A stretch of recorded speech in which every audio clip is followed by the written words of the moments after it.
வணக்கம். யோசிச்சு பாருங்க.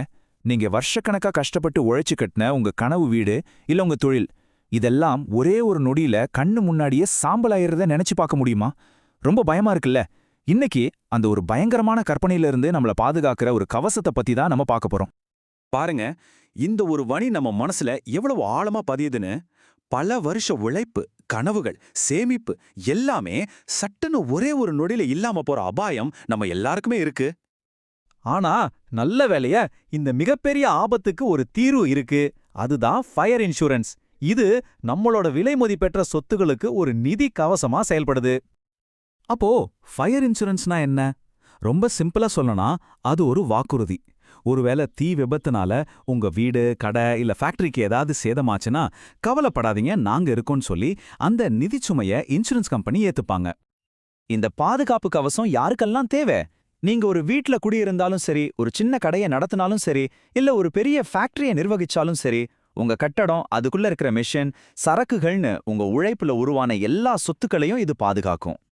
ஃபயர் இன்சூரன்ஸ்னு பேர்ல ஃபயர், அதாவது தீ இருக்கு. அப்போ இது தீ விபத்துக்கு மட்டும் தானா?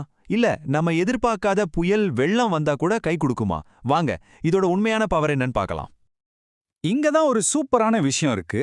இதுக்கு பேரு ஃபயர் இன்சூரன்ஸா இருந்தாலும் இது தீயோட மட்டும் சண்டை போடாது.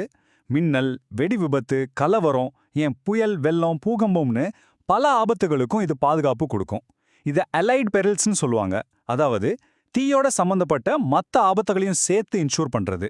ஸோ இது ஒரு ஆல்ரவுண்டர் பாதுகாப்புனே சொல்லலாம். ஆனா ஒரு முக்கியமான எச்சரிக்கை, எல்லா ஆபத்துகளுக்கும் இதுல பாதுகாப்பு கிடைக்காது. உதாரணத்துக்கு போர், அணு ஆயுத தாக்குதல், இல்ல நாமளே வேணும்னே உருவாக்குற சேதம், இந்த மாதிரி விஷயங்களுக்கு கிளைம் கிடைக்காது. அதனால பாலிசி வாங்கும்போது எக்ஸ்க்ளூஷன்ஸ் அப்படிங்கிற பகுதியை ஒரு தடவைக்கு 2 தடவை படிச்சு பார்க்கறது ரொம்ப ரொம்ப நல்லது. அடுத்ததா நமக்கு தேவையான சரியான பாலிசிய எப்படி தேர்ந்தெடுக்கிறதுன்னு பார்க்கலாம். இதுல நாம எடுக்க போற ஒரே ஒரு முடிவு நம்மளோட முழு பாதுகாப்பையும் தீர்மானிக்க போகுது. அதுதான் சம் இன்சூர்ட், அதாவது நீங்க எவ்வளவு ரூபாய்க்கு இன்சூர் பண்றீங்கங்கிற மதிப்பு. இங்கே தான் நிறைய பேர் தப்பு பண்றாங்க. உங்க சொத்தோட உண்மையான இப்போதைய மதிப்பு என்னவோ அந்த முழு மதிப்புக்கும் பாலிசி எடுக்கிறது தான் புத்திசாலித்தனம். இதுதான் உங்க பாதுகாப்போட அஸ்திவாரம்னே சொல்லலாம். இந்த உதாரணத்தை நல்லா கவனிங்க. உங்க சொத்து மதிப்பு 10 லட்சம் ரூபாய். நீங்க பாலிசியும் கரெக்டா 10 லட்சத்துக்கு எடுத்திருக்கீங்க. அப்போ 2 லட்சம் நஷ்டம் ஆச்சுன்னா முழுசா 2 லட்சமும் கிளைம் கிடைக்கும். ஆனா நீங்க பிரீமியம் குறைக்கிறேன்னு சொல்லி வெறும் 5 லட்சத்துக்கு, அதாவது பாதி மதிப்புக்கு தான் பாலிசி எடுத்தா என்ன ஆகும்? அதே 2 லட்சம் நஷ்டத்துக்கு பாதி கிளைம், அதாவது வெறும் 1 லட்சம் தான் கிடைக்கும். நஷ்டம் சின்னதா இருந்தாலும் சரி, பெருசா இருந்தாலும் சரி, நீங்க எவ்வளவு சதவீதம் குறைவா இன்சூர் பண்ணீங்களோ அதே சதவீதத்துல உங்க கிளைம் தொகையும் குறைக்கப்படும். இதுதான் அண்டர் இன்சூரன்ஸோட கசப்பான உண்மை. அப்போ ஒரு வீட்டுக்கு எப்படி மதிப்பு கணக்கிடுறது? ரொம்ப சிம்பிள். உங்க கட்டடத்தோட இப்போதைய மதிப்பு, அதோட உங்க வீட்டுக்குள்ள இருக்கிற ஃபர்னிச்சர், டிவி, ஃப்ரிட்ஜ்னு எல்லா பொருட்களோட மதிப்பையும் கூட்டினா வர்றது தான் உங்களுக்கான சரியான பாலிசி மதிப்பு. நம்ம பாதுகாப்பை முழுமையாக்க சில விஷயங்கள்ல கவனமா இருக்கணும். எப்பவும் சொத்தோட முழு மதிப்புக்கு இன்சூர் பண்ணுங்க. வீட்ல இருக்கிற வயரிங்க அப்பப்போ செக் பண்ணுங்க. ஒரு சின்ன தீயணைப்பானாவது வாங்கி வைங்க. கடைசியா உங்க பாலிசி புதுப்பிக்கிற தேதியை மறக்காம கேலண்டர்ல மார்க் பண்ணி வைங்க. இந்த சின்ன சின்ன விஷயங்கள் தான் பெரிய நஷ்டத்துல இருந்து நம்மள காப்பாத்தும். சரி, ஒருவேளை துரதிருஷ்டவசமா விபத்து நடந்துருச்சுன்னா நஷ்ட ஈடு வாங்குறது எப்படின்னு தெரிஞ்சுக்கிறது ரொம்ப முக்கியம் இல்லையா? வாங்க அந்த கிளைம் பண்ற வழிமுறைகளை படிப்படியா பார்க்கலாம். ஒருவேளை விபத்து நடந்தா பதட்டப்படாம இந்த படிகளை பின்பற்றினா போதும். முதல் வேலை இன்சூரன்ஸ் கம்பெனிக்கு ஃபோன் பண்றது. அடுத்து தீயணைப்புத்துறை அறிக்கை, சேதங்களோட போட்டோக்கள்னு ஆதாரங்களை சேகரிக்கணும்.